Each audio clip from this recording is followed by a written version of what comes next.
Hello, this is Tim Hellman. I'm Harry. And this is Movie Talk.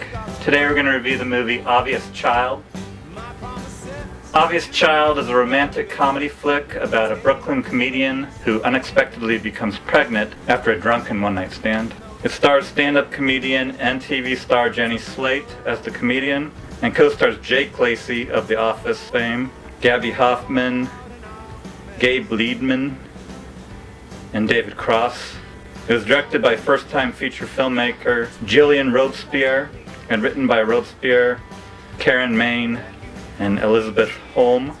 It's based on a 2009 short film of the same name, directed and co-written by Robespierre. Oh, I thought it was great. I thought it was really fantastic. I thought it was really funny once it got going. Yeah, well, and I think also the choice of having her open on stage in a situation where her routine is sort of not working, yet it's a very personal routine, was a controlled way to have it be exceptionally awkward. But that's one of the things I really liked about it, is her comedy was all really personal and about awkward and uncomfortable things that a lot of people don't like to talk about. Yeah, I bet that resonates with Yeah, that's what I do on Facebook all the time, and people don't quite understand. But and she even, got in trouble with people because she was including them in her, jokes, and they didn't like being included. I've had, people get upset with me because I say things about them on Facebook. Well, at least you aren't talking about your underpants and how crusty they are. Oh, no. Anyways, I thought it was just great. It was an outstanding movie. It was super funny. It was really sweet, I thought. Yeah, it was. Starts off kind of just borderline holding itself together and kind of weird and super awkward.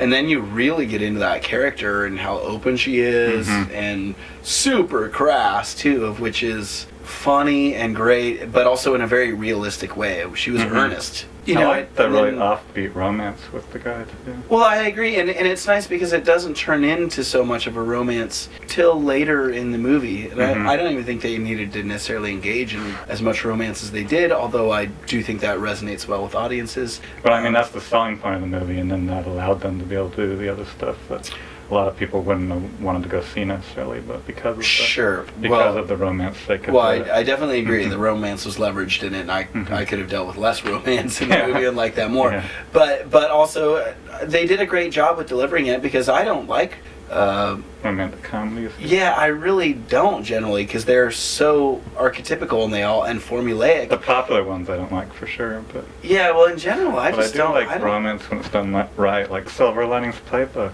That's a great. That movie. That's a great rom-com. Balls. That is the worst best dog ever. Sack of crap, fucking waste of time, piece of movie ever. Best movie extruded ever. It's disgusting. It's a fucking wreck of a movie. It's terrible. It's garbage. And you're a friend, and I appreciate that you liked it. But that eats total balls. It's a giant sack of It's the horrorest movie I've ever seen. It's a terrible waste.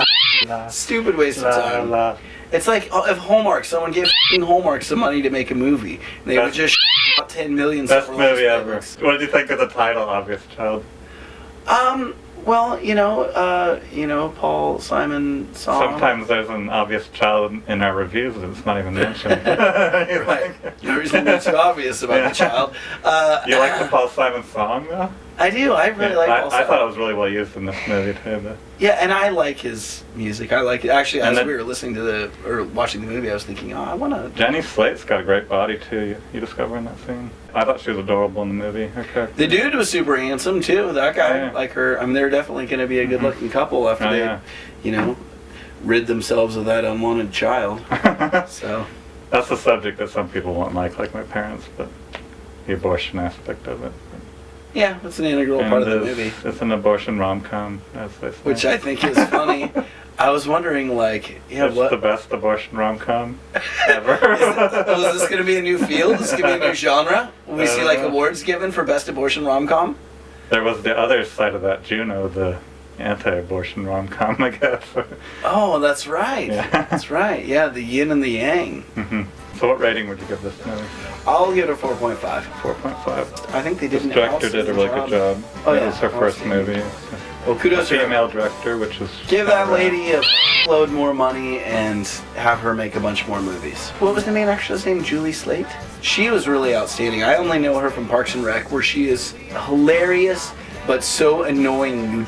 I want to strangle the television and punch it in Jenny the face. Slate. Yeah. Yeah, so she's like Mona Lisa, something, whatever. I like hilarious on Parks but and Rec. annoying. Yeah, me too, but she takes it That's to... the way I see myself, kind of. Yeah. Hilarious but annoying. You could do with more hilarity, but Jenny Slate. I'm kidding, buddy boy. You're funny.